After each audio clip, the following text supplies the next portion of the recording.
Hi all, ಇದು Monday mini vlog. ನಾವು Sunday ಯಾವುದೇ ಲಾಗ್ ಮಾಡೋಕ್ಕಾಗಿಲ್ಲ, ಯಾಕಂದರೆ ನಮ್ಮಿಬ್ಬರಿಗೂ ಹುಷಾರಿರಲಿಲ್ಲ. ಸೊ ಮಂಡೇನೂ ನಾವು ಎದ್ದಿದ್ದೆ ಲೇಟ್ ಆಯಿತು. ನಾವು ಎದ್ದಿಲ್ಲ ಅಂತ ನಮ್ಮ ಮಕ್ಕಳನ್ನು ಯಾರೂ ಎದ್ದಿಲ್ಲ, ಎಲ್ಲರೂ ಫುಲ್ ಮಲ್ಕೊಬಿಟ್ಟಿದ್ರು. ಆದರೆ ಬ್ರ್ಯಾಂಡಿ ಒಬ್ಬಳೇ ಆಚೆ ಓಡಾಡ್ತಾ ಇದ್ಲು. ಆಫೀಸ್ಗೆ ಹೋಗೋಕ್ಕೂ ಲೇಟ್ ಆಗುತ್ತೆ ಅಂತ ಹೇಳಿ ನಾವು ಟಿಫನ್ನ ಆಚೆನೇ ಹೋಗಿ ತೊಗೊಂಡು ಬಂದ್ವಿ.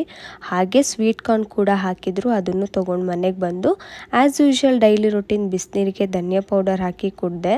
ಹಾಗೆ ಟಿಫನ್ ತಿಂದು ಸ್ನಾನ ಮಾಡಿ ರೆಡಿಯಾಗಿ ಆಫೀಸಿಗೆ ಹೋದ್ವಿ. ನಾವಿವತ್ತು ನಮ್ಮ ಮೊಸರನ್ನ ತೊಗೊಂಡು ಹೋಗಿದ್ವಿ.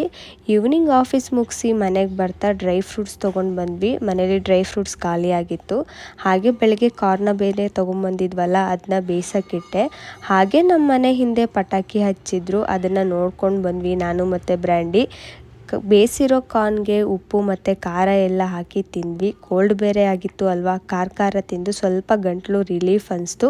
ಹೀಗೆ ಕಾರ್ನ್ ತಿಂದು ನಮ್ಮ ಡೇನ ಎಂಡ್ ಮಾಡಿದ್ವಿ.